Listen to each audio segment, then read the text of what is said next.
Tingin naman ni Senadora Leila de Lima, kasalanan itong lahat ni Pangulong Rodrigo Duterte dahil sa paulit-ulit na pagbatiko sa Amerika at pagsipsip sa China. Posibleng ayaw na rin daw tayong suportahan ng Amerika dahil sa paglaganap ng karahasan sa bansa, bunsod ng kampanya kontra krimen ng gobyerno.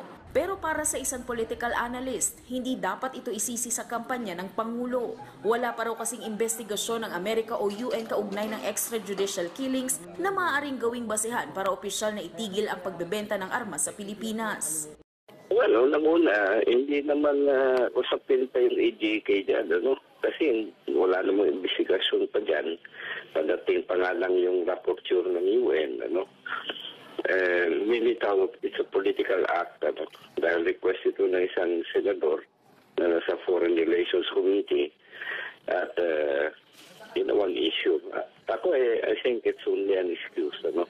Ang talagang issue dito ay yung Duterte policy. Mismong ang Pangulo hindi raw natitinag sa desisyon ng Amerika. Yan lang pagtakot niya sa akin, hindi siya pabili ng armas. Ito raming dibomba dito. Remember what the Russian, the diplomat said. Come to Russia, we all have here anything you need. Tumanggi namang magbigay ng komentaryo ang US State Department sa isyu ng umano'y pagpapatigil ng kagawaran sa pagbebenta ng mahigit 20,000 assault rifles sa Philippine National Police o PNP. The department is restricted under federal regulations from commenting on the status of commercial export license approvals of proposed commercial defense sales. Siniguro naman ng State Department na patuloy silang magtatrabaho katuwang ang US Congress upang mabigyan ng security assistance ang mga kaalyadong bansa kabilang na ang Pilipinas. Sa detalye po ng ating mga balita, tinawag na bias ni PNP Chief Ronald Bato de la Rosa ang ibang local at international media outlet kaugnay ng maling report na ititigil ng Amerika ang pagbebenta ng rifles sa Pilipinas dahil sa umano'y mga kaso ng extrajudicial killing sa bansa. Nilinaw naman ni De La Rosa na tuloy pa rin ang pagbili ng Pilipinas ng assault rifles sa Amerika batay sa sulat na ipinadala ng supplier ng nasabing armas. Narito ang hataw na balita ni Lea Ilagan. I don't care kung pabubuli yun or panggigipit. Basta sa akin, it's their loss, not ours. Di ba sa negosyo? Yung nagbibinta ang nalulugi, hindi yung buwibili. Dahil tayo naman ay buwibili lang, hindi man tayo nanghihingi. Yan ang deklarasyon ni PNP Chief Police Director General Ronald Bato de la Rosa matapos harangin ng isang US Senator ang pagsusupply ng mahigit 27,000 piraso ng Sig Sauer M4 rifle para sa Philippine National Police. Ayon kay de la Rosa, hindi ang PNP ang nawalan kundi ang kumpanyang dapat ay magsusupply ng armas dahil nawalan sila ng benta. Gate ni Bato, hindi sila magpipilit sa Amerika, sa halip ay maghahanap na lang aniya sila ng ibang bansa na maaari mag-supply ng mga kahalintulad na baril. Ilan sa kinukonsidera ang mga bansang Germany, Belgium, Israel at iba pang gumagawa ng M4 rifle. Nanghihinayang naman si De La Rosa sa panahon na gugugulin upang magsagawa ng panibagong proseso ng bidding para makabili ng armas. Kaya't madidelay ang delivery ng mga assault rifle na gagamitin ng PNP. Ang panghinayang ko lang dito is not for anything else, kundi yung time lost. Dahil nga, hindi basta-basta magbibid uli ng ganito kalaking procurement. Yung bidding process ay napakahaba. Matatanda ang hinarang ni US Democratic Senator Ben Cardin ang arms sale dahil umano sa extrajudicial killing na nangyayari sa Pilipinas sa ilalim ng Administrasyong Duterte. Paliwanag naman ni United States Department spokesperson John Kirby na bagamat matagal na silang tumutulong sa Pilipinas, ay nais rin nilang masigurong hindi ito magagamit sa paglabag sa karapatang pantao. Our assistance programs are designed to address human rights concerns by expanding Philippine capacity to conduct effective, lawful investigations and professionalizing the criminal justice system so that it's more accountable, transparent, effective, and just. Sa kasalukuyan ay wala pa naman ani ang natatanggap ang PNP na kinakansela na ang transaksyon na nakatakdang i-deliver sa Abril ng susunod na taon.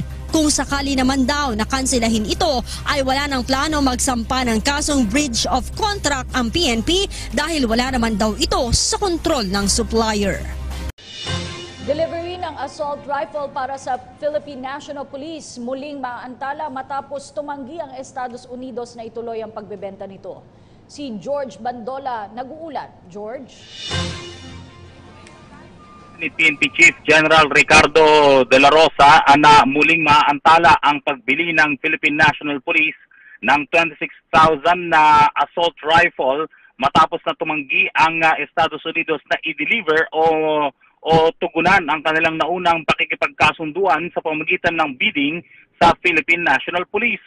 Sabi nitong si General De La Rosa na i-award ang pagbili ng assault rifle sa isang American contractor dahil na rin sa ito ang nagbigay ng pinakamababang presyo. Hindi na nga actually nagbigay pa ng palugit para sa ibang mga bidder ang Philippine National Police dahil nga sa natuklasan nilang tumutugon naman sa specification at qualified naman ang bidder na naunang nakipagkasundo dito ang PNP. Subalit dahil nga sa panibagong kritikal na pananaw ng isang senador ng Estados Unidos, ayon kay General De La Rosa, magi-start na naman o magsisimula na naman sa back to zero ang PNP para sa panibagong pagbili ng mga assault rifle.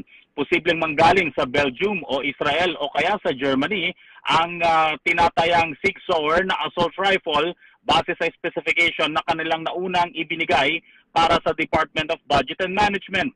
Subalit, sabi ni Chief PNP, posibleng matagalan na naman dahil magsisimula nga uli sa bidding ang nasabing procurement. Ayon naman din daw ng PNP na malagi sila sa alanganin sakaling basta-basta na lamang bumili ng baril ang PNP para sa kapakanan ng kanyang mga operatiba. Sa ngayon, magre-rely ang PNP ayon sa kanya sa mga old but reliable firearms na hawak na ng Philippine National Police. Ngunit paniwala siyang mas maganda sana kung meron pa silang assault rifle. Nilinaw ng Malacanang na tuloy pa rin ang business trade ng Pilipinas at Amerika. Ito ay sa kabila ng kritisismo ng Amerika sa ginagawang kampanya ng pamahalaan kontra iligal na droga. Si Rocky Ignacio sa detalye. Tuloy ang business trade ng Pilipinas at Estados Unidos sa harap ng kritisismo sa anti-drug campaign ni Pangulong Rodrigo Duterte. Sa press briefing sa Malacanang, sinabi ni Finance Secretary Carlos Dominguez na may pulong ang economic managers ng Duterte administration sa American Chamber of Commerce. Wala ring epekto sa kalakalan ng dalawang bansa ang concern ng isang US Senator sa umano'y paglabag sa karapatang pantao sa usapin ng pagbili ng PNP ng US assault rifle. The next point I want to bring out is that there are many business transactions between the Philippines and the US, and actually these business transactions are really based on mutual benefit to each other, and I think they will continue if there is a mutual benefit. If the USA manufactures like for instance Texas Instruments, they have a big manufacturing facility in Baguio. I think they will continue manufacturing here if the Baguio facility is cost efficient. Now, if it's not cost efficient, well, that's something else. Bukod sa Amerika, bukas rin ang Pilipinas sa iba pang kasunduan pang-ekonomiya sa iba pang mga bansa katulad ng China. $1 bilyong ang napagtibay ng Pilipinas sa China kaugnay na katatapos sa pagbisita ni Pangulong Duterte. Tiniyak rin na walang magiging anomalya sa anumang kasunduan. President, the chairman of the NEDA, and we have an investment coordinating committee there, and he has verbally agreed to designate that group to be the focal point of the management of our relationship with China. Once the President has actually signed an order to do that, the ICC will go to China and ask the Chinese government to designate a single focal point also in China so that the dealings can be government to government And the ICC will ask the Chinese government to designate and accredit the companies that they believe can do the projects, to accredit them so that the Philippine side will know which companies to deal with in China. Paliwanag pa ni Dominguez, may sapat na mekanismo ang pamahalaan para makalikha ng kaaya-ayang kapaligiran para sa pamumuhunan. 3 adhikain niya ang nais ng Pangulo, ang paglaban sa kahirapan, pagiging masunurin ng mga Pilipino sa batas at pag-iral ng kapayapaan sa buong bansa. Hindi rin niya pinahihintulutan ng korupsyon at katiwalian. Ipinag-utos na rin ito ang lifestyle check sa mga kawani ng Bureau of Customs na may kahina-hinalang yaman. We have to be smart about catching corrupt people. You cannot always catch them like, playing cops and robbers. We have to catch them by going after checking their lifestyle, checking their bank accounts, checking how many cars they own, right? We have to do forensic analysis. That's why part of our legislative agenda is to make sure that the laws or the privacy laws on bank accounts will allow the government to look into the bank accounts of people that have very strong evidence of corruption or tax evasion. If we do not do that, we can hardly catch them. So we are going to ask the legislature to please loosen up to allow the government to look into the bank accounts of people suspected of corruption, tax evasion, and crimes like that.